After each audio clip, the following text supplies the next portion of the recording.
ఈరోజు భారతీయ supreme court A B C D వర్గీకరణ సమంజసమే, SC వర్గాల్లో 60 ఉపకులాలు ఉన్నటువంటి ఈ వర్గాల్లో రాష్ట్ర ప్రభుత్వం తమకు అనుగుణంగా ఎవరికైనా రిజర్వేషన్స్ ఇచ్చుకోవచ్చు అని ఇచ్చినటువంటి అత్యంత దుర్మార్గకరమైనటువంటి తీర్పుని ఎలా అర్థం చేసుకోవాలో తెలియక, ఏ విధంగా దాన్ని అర్థం చేసుకోవాలో తెలియక భారతీయ జనతా పార్టీ కనుసన్నల్లో పనిచేస్తున్నటువంటి కొన్ని వ్యవస్థల్ని, కేంద్ర ప్రభుత్వం కనుసన్నల్లో పనిచేస్తున్నటువంటి ఒక వ్యవస్థని, అత్యంత దురదృష్టకరమైనటువంటి వ్యవస్థని ఈ రాజ్యాంగంలో 3వ అంగంగా జ్యుడిషియరీగా ఉన్నటువంటి వ్యవస్థని ఈరోజు అనుమానించాల్సి రావటం అత్యంత దురదృష్టకరమని నేను భావిస్తున్నాను.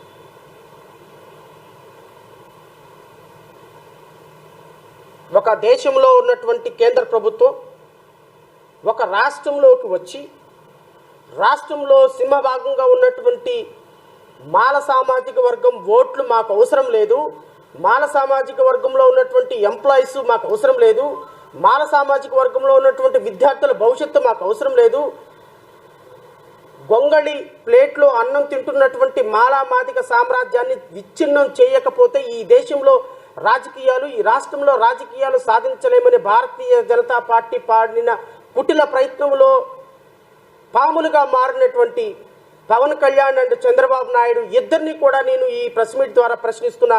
మీరు మాల సామాజిక వర్గానికి చేయబోతున్నటువంటి ద్రోహాన్ని జాతి ఏ విధంగా క్షమించగలుగుతుందో ఒక్కసారి ఆలోచించమని కోరుతున్నా. ఒక రాష్ట్ర ప్రభుత్వంలోకి వెళ్ళి తెలంగాణలో మాదిగ సామాజిక వర్గానికి ఎంఆర్పిఎస్ ఉద్యమానికి మేము ఊతమిస్తున్నాము, ఇక్కడ ఏబిసిడి వర్గీకరణకి మేము పూర్తి స్థాయిలో మద్దతు ఇస్తున్నామని చెప్పి ఒక ప్రధానమంత్రి కూర్చొని ఒక కులానికి, ఒక మతానికి, ఒక ప్రాంతానికి వెళ్ళి అక్కడ ఉన్నటువంటి అన్నదమ్ముల మధ్య చిచ్చు పెట్టడం భారతీయ జనతా పార్టీకి కరెక్టేనా అని నేను అడుగుతున్నా.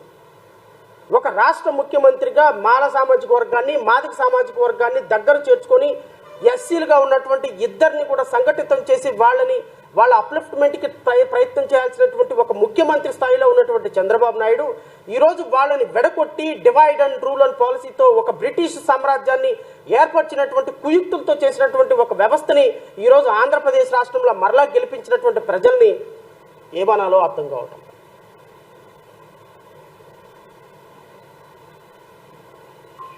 రిజర్వేషన్స్ ఇచ్చింది ఆర్థిక అసమానతల, ప్రాంతీయ భేదాలతోటి కాదు. Article 341 of Indian constitution. నేను క్రిమిలేయర్ గురించి మరలా తర్వాత వస్తా. ఇది రాజకీయంగా జరిగిన జడ్జిమెంట్గా, రాజకీయంగా ఇచ్చినటువంటి జడ్జిమెంట్ అనేటువంటి అంశాలని ప్రజలకి ఖచ్చితంగా స్పష్టంగా చెప్పి తీరాలి. ఒక ట్రిపుల్ తలాక్ పెడితే కేంద్ర ప్రభుత్వం ట్రిపుల్ తలాక్ అనేటువంటి ఒక కాన్సెప్ట్ని తీసుకొస్తే దానికి అనుగుణంగా సుప్రీంకోర్టు జడ్జిమెంట్ ఇచ్చేస్తుంది. రామ జన్మభూమి బాబ్రీ మసీదులో ఎవరైతే కేంద్ర ప్రభుత్వం ఎటైతే తొలగుతుందో అటు సుప్రీంకోర్టు జడ్జిమెంట్ ఇచ్చేస్తుంది. ఆర్టికల్ 370 ప్రకారం కాశ్మీర్కి స్పెషల్ స్టేటస్ని తీసేసి అబ్రోగేషన్ చేసేస్తే అది కరెక్టే అని చెప్పేసి జడ్జిమెంట్ ఇస్తుంది.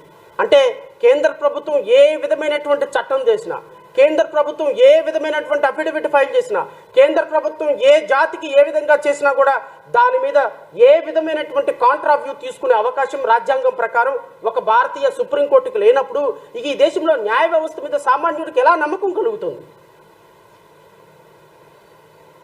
మణిపూర్ అర్లర్ల విషయంలో ఏం నిర్ణయం తీసుకుంది సుప్రీంకోర్టు? 100 మంది ప్రాణాలు పోతుంటే కనీసం ఒక్క ప్రాణాన్ని కూడా నిలబెట్టలేని సుప్రీంకోర్టు కేంద్ర ప్రభుత్వానికి వత్తాసు పలుకుతుంటే ఇక ఈ దేశంలో కేంద్ర ప్రభుత్వం ఉందని ఒక సుప్రీంకోర్టు ఉందందామా లేదందామా? ఏ విధమైన జడ్జిమెంట్ని మనం ఆహ్వానిద్దాం? కొన్ని కోట్ల మంది భవిష్యత్తుని తారుమారు చేసేటువంటి ఇలాంటి జడ్జిమెంట్లు ఈరోజు దేశ వ్యవస్థలో ఇస్తుంటే రాజ్యాంగం మీద ప్రజలకు నమ్మకం ఏం కలుగుతుంది? అడిగిందేంటి, చెప్పేదేంటి, రాసేదేంటి? కేంద్ర ప్రభుత్వం లాంటి ఒక భారతీయ జనతా పార్టీ ఈరోజు తెలంగాణలో ఆంధ్రాలో ఒక ఎష్యూరెన్స్ ఇచ్చింది కాబట్టి ఆ ఎష్యూరెన్స్ అనుగుణంగా జడ్జిమెంట్ రావాలి కాబట్టి ఖచ్చితంగా కేంద్ర ప్రభుత్వం ఏదైతే కోరిందో పూజారి ఏమైతే కోరాడో దేవుడు అదే వరమిస్తున్నాడు. దేవుడు ఏదైతే కావాలనుకుంటున్నాడో పూజారి అదే అడుగుతున్నాడు. ఈరోజు కేంద్ర ప్రభుత్వానికి అనుగుణంగా ఏ జడ్జిమెంట్, ఏ అఫిడవిట్ వేసిన కేంద్ర ప్రభుత్వానికి అనుగుణంగా జడ్జిమెంట్లు వచ్చేస్తుంటే ఇక దేశంలో న్యాయ వ్యవస్థ మీద నమ్మకం ఎలా కలుగుతుంది? రంజన్ గొగోయ్ లాంటి ఒక మాజీ చీఫ్ జస్టిస్ ట్రిపుల్ తలాక్కి జడ్జిమెంట్ ఇచ్చి రామ జన్మభూమికి జడ్జిమెంట్ ఫేవర్గా సెంట్రల్ గవర్నమెంట్కి ఇచ్చినటువంటి జడ్జిమెంట్లలో ఒక మాజీ ప్రధాన న్యాయమూర్తి రాజ్యసభ ఎంపీగా కేంద్ర ప్రభుత్వంలో చేరిపోయిన తర్వాత ఇక ఈ దేశ వ్యవస్థలో న్యాయమూర్తుల యొక్క పోస్ట్ రిటైర్మెంట్ తర్వాత న్యాయమూర్తుల యొక్క ఇచ్చిన తీర్పులకి ఏ విధంగా వ్యాలిడిటీ ఉంటుందో ఒకసారి ఆలోచించమని కోరుతున్నా. దేనికోసం ఇలాంటి జడ్జిమెంట్లు ఇస్తున్నారు మీరు? దేనికోసం ఇలాంటి జడ్జిమెంట్ల మీద కొన్ని కోట్ల మంది ప్రజల యొక్క మనోభావాలను దెబ్బతీస్తున్నారు? లీగల్ ప్రిన్సిపల్స్ని పక్కన పెట్టి కేంద్ర ప్రభుత్వం అఫిడవిట్ వేస్తే దానికి అనుగుణంగా జడ్జిమెంట్ వెళ్ళిపోతూ ఉంటే ఇక ఈ దేశంలో సామాన్యుడికి న్యాయ వ్యవస్థ మీద నమ్మకం ఎక్కడ కలుగుతుంది? ఇది ఖచ్చితంగా ఆలోచించాలి. అటుపక్క తెలంగాణ ప్రభుత్వం తీర్పు వచ్చి రాకముందే రేవంత్ రెడ్డి అద్భుతమైనటువంటి జడ్జిమెంట్ మేము ఇంప్లిమెంట్ చేస్తామంటే ఏమయ్యా ఇంప్లిమెంట్ చేస్తావు? నీ దగ్గర క్వాంటిఫైడ్ డేటా ఉందా? సపోర్టింగ్ డేటా ఉందా? సుప్రీంకోర్టు చెప్పినట్టుగా ఎవరు ఏ కులాల్లో ఉప కులాల్లో ఎంతమంది ఉద్యోగస్తులు ఉన్నారు, ఎంతమంది ఉద్యోగస్తులు లేరు, ఎంతవరకు వాళ్ళు ఉపాధి పొందుతున్నారు, క్వాంటిఫైడ్ డేటా ఉందా, రిలయబుల్ డేటా ఉందా? ఏం డేటా లేకుండా మీరు జడ్జిమెంట్ ఆహ్వానిస్తున్నామని ఎలా చెప్పగలుగుతారు?